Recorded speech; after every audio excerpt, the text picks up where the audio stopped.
आज सबसे पहले तो आपको एक वीडियो दिखाता हूं। आज फिर एक सेना का जवान पुलिस वालों के दुर्व्यवहार का शिकार हुआ है और दुर्व्यवहार भी इस प्रकार का कि पुलिस वाले उसको कह रहे हैं कि तू है कौन, तेरी औकात क्या है।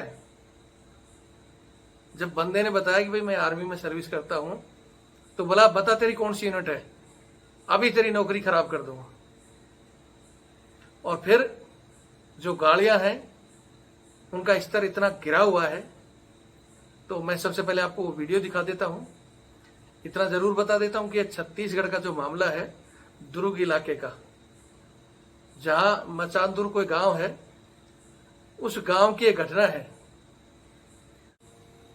नीचे का बात तो है कौन भाई, इतना खड़े रहे कौन सा सर्विस भेज तो अभी कौन सा सर्विस में श्रवण को भेज, इसको उठा तुरंत ले जाना है। तू बता ना, तू बोला ना सर्विस में, तू बोल श्रवण को बोला कौन सा सर्विस में तू चिल्ला रहा हूँ और चिल्लाऊंगा। अरे हाथ नीचे कर मोड़ के, हाँ अभी नहीं मारूंगा लेकिन मारूंगा।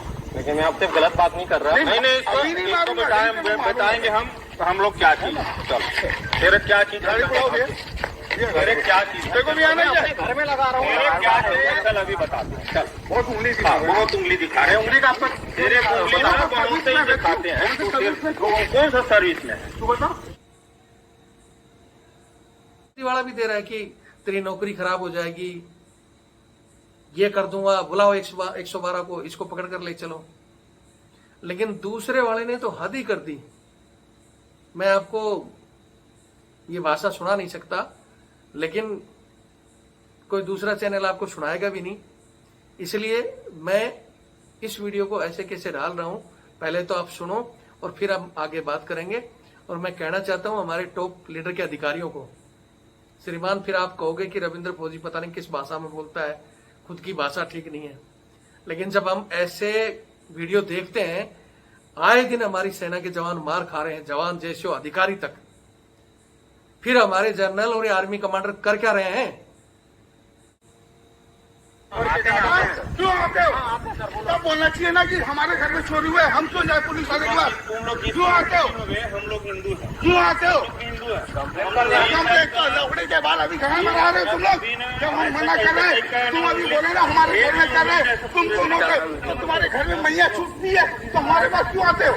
क्या बता ये गलत बात बोल रहे हो। गलत बात नहीं बोलो, सही बोलो। ये गलत बात बोल रहे हो। दोनों को बैठा टैलेंट मैं वेस्ट करता और कौन सा सर्विस में तू? अभी मैं आर्मी में हूँ। आदमी में और क्या बता कौन सा रेजिमेंट में? अभी तेरा नाम सुनना, रेजिमेंट घर में झंडा लगा तेरा ऐसा लिखा जाएगा ना, तू आर्मी में पूरा सब खराब हो जाएगा। इसका आर्मी का मैं अपने घर से झंडा लेके आया हूँ, घर में झंडा लगा रहा हूँ, आपको क्या दिक्कत है बताओ।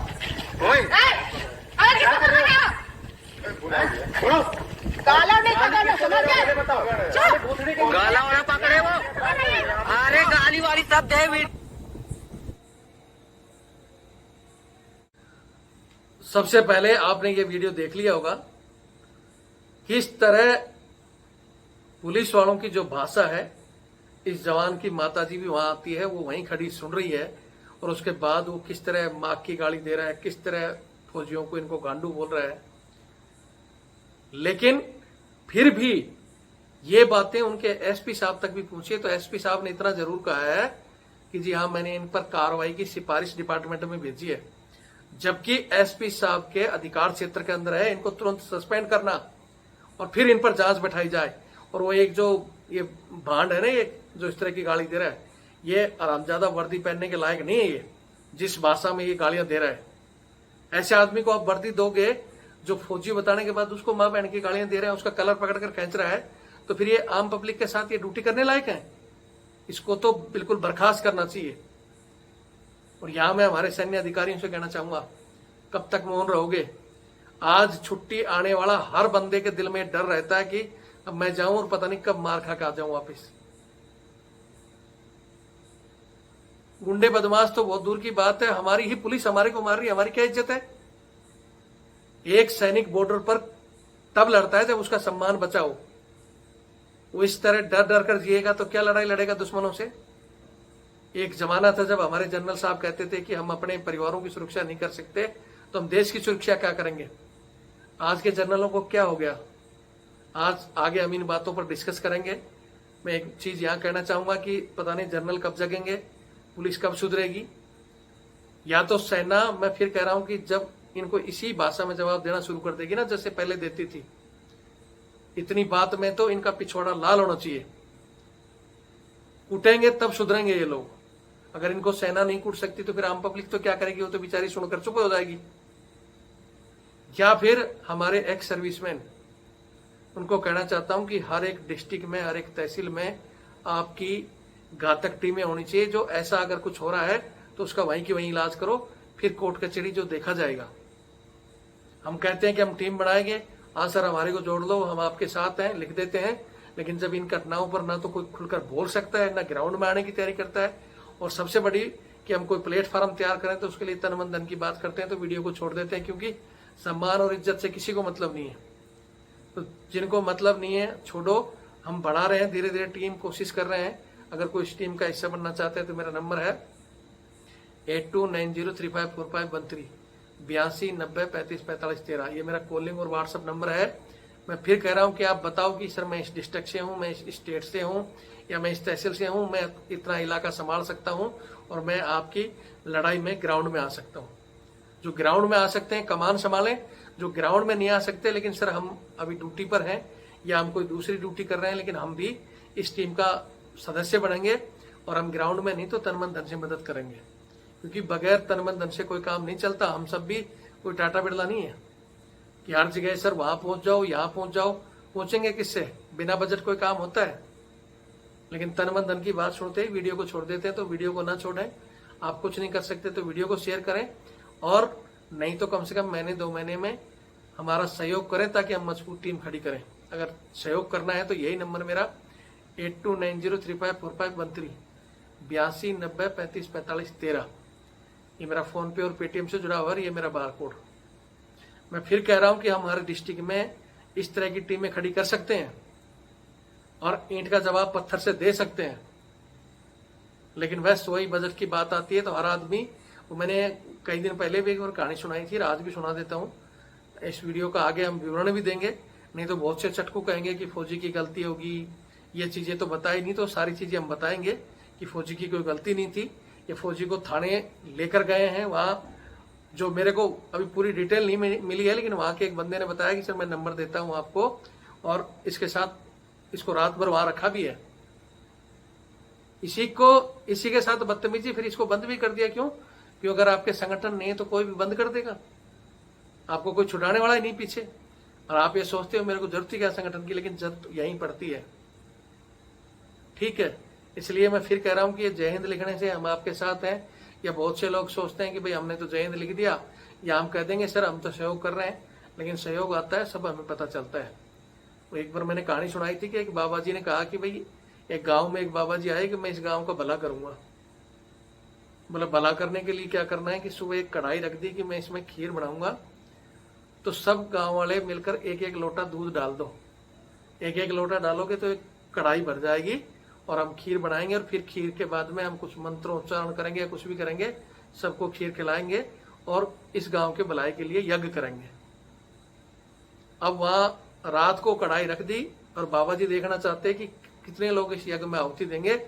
तो कुछ एक ईमानदार लोग थे, 5-10 लोग, उन्होंने तो दूध का एक एक लोटा डाल दिया, और बाकी 90% 95% लोग उन्होंने सोचा कि यार बाबा जी को क्या पता चलेगा, उस दूध के कढ़ाई में अगर हम दूध की जगह पानी डाल देंगे और बोल देंगे जी दूध डाला है, तो 90% लोग तो पानी डाल गए, 10% लोग उसमें दूध डाले। कुछ ऐसे भी थे जो झूठ में ही क्या हम डाल के आ गए। हालांकि बहुत यहाँ बोल देंगे जी 90 और 10 तो 100 हो गया, फिर कौन थे? तो उसमें से ही कनेक्शन ऐसे लोगों को भी काट देना जो बिल्कुल ही किसी में भी नहीं थे, ना नर में ना नारी में। लेकिन सुबह बाबा जी ने बोला कि भाई आ जाओ खीर बनाएंगे, तो कढ़ाई तो पानी से भरी हुई थी, दूध तो उसमें सिर्फ 10 लोटे ही था। तो बाबा जी ने बोले भाई ऐसे तो गांव का भला हो नहीं सकता, 10 लोटों से ना तो खीर बनेगी ना यज्ञ होगा, इसलिए तुम्हारा भला हो ही नहीं सकता। तो वही स्थिति हमारे साथ हो रही है। वो सोचते हैं बस रविंद्र फौजी नंबर दे रखे, हम जय हिंद बोल देंगे कि सर हम आपके साथ हैं, लेकिन हमें पता चलता है जब समस्या आती है, रविंद्र सर हमारे सीओ साहब से बात कर लो, हमारे एसपी से बात करो। हमारी तो सर यूनिट में हमें तंग किया जाता है हर जगह। रविंद्र फौजी बात करें, बिल में हाथ सर आप दो, हम आपके साथ हैं। लेकिन जब काम निकल गया 4 साल बाद, सर मैं 4 साल पहले आपसे जुड़ा था और मैंने आपको 100 रुपए भेजे थे। बहुत बड़ी बात है भाई, 100 रुपए तो भेजे, लेकिन 4 साल में आपने याद ही नहीं किया। अगर आप टीम का हिस्सा बनोगे, टीम में जुड़कर रहोगे, अगर महीने में 100-500 रुपए खर्च करोगे तो आप पक्का याद चैनल को भी देखोगे रोज कि रविंद्र कुछ कर रहे हैं कि नहीं है। कहीं भी कोई घटना होगी तो बताओगे, फिर कहोगे भी सर वहां ग्राउंड में जाओ। लेकिन कहोगे तब जब आप मदद करोगे। अब झूठे जयकारे से आप बोल देते हो, उसके बाद हम हमारे से जितना हाईलाइट होता है उतना हम कर ही रहे हैं। हमने वो चैनल बनाया था जिसमें 8 से 10 लाख लोग जुड़े थे, लेकिन उस चैनल को आप सभी को पता है किसने उस चैनल को बंद करा दिया। हालांकि उसका केस सुप्रीम कोर्ट में है और 14 अक्टूबर को उसकी सुनवाई है। वो चैनल खुल गया तो कम से कम हमारे से उससे बजट आता था, तो मैं उससे भी बहुत सिस्टम को हिलाकर मैंने रखा था। लेकिन अब वो भी बंद हो गया। आप लोगों का सहयोग आ ही नहीं रहा। अब रविंद्र फौजी अकेला करे तो क्या करे। ठीक है, आपको लगता है तो सहयोग करो। मैं फिर कह रहा हूं, नहीं कर सकते तो वीडियो शेयर करो, कोई दूसरा साथी करेगा। नहीं तो कम से कम इस चैनल की संख्या बढ़ाओ। मुझे पता है आर्मी के अंदर आदेश हो रखे हैं कि भाई रविंद्र फौजी से नहीं जुड़ना, बात नहीं करना, लेकिन आपके परिवारों को जोड़ सकते हो, दोस्तों को जोड़ सकते हो।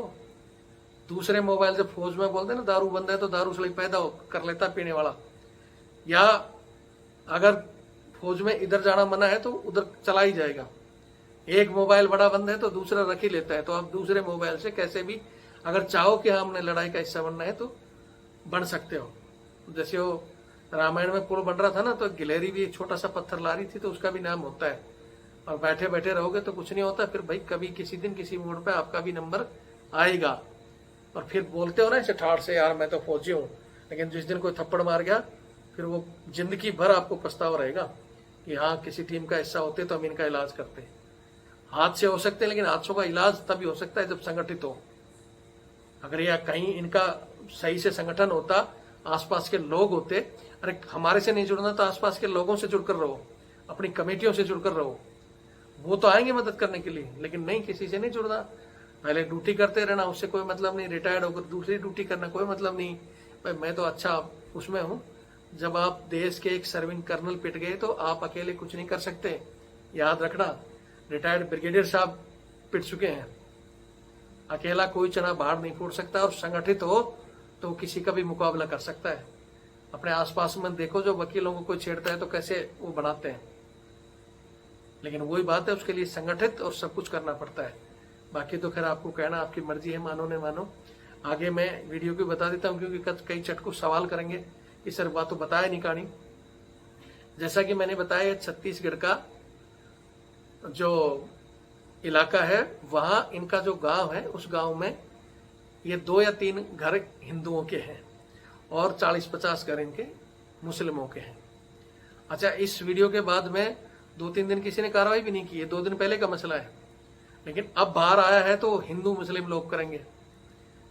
और ये बताया जा रहा है कि वहां कोई मुस्लिम एक लड़के ने, जो कि दबंग बताया जा रहा है, उसने पुलिस के साथ उसका उठना बैठना, क्यों 2 नंबर के लोगों का तो उठना बैठना होता ही है।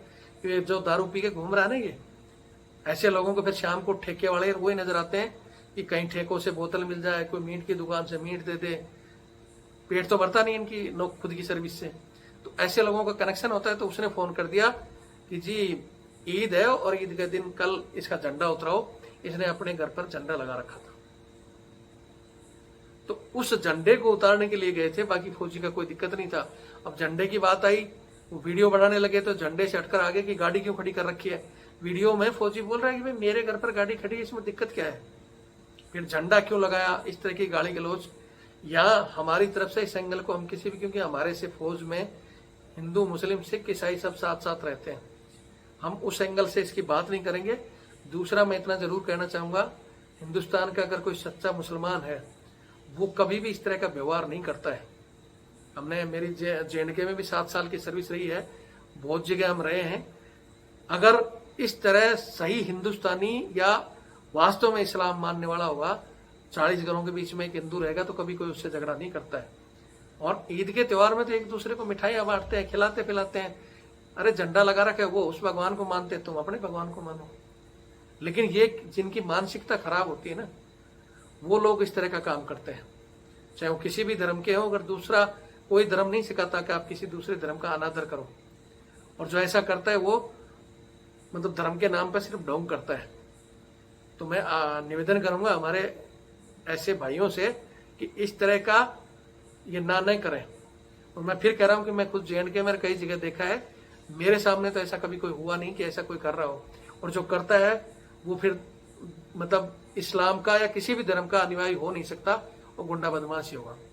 लेकिन हम इस टॉपिक से हटकर हम चाहते हैं कि सिर्फ उन पुलिस वालों पर कार्रवाई करनी चाहिए, नहीं करनी चाहिए, ये आप लोग तय करो। कब तक हमारे देश के जवान इस तरह मार खाते रहेंगे?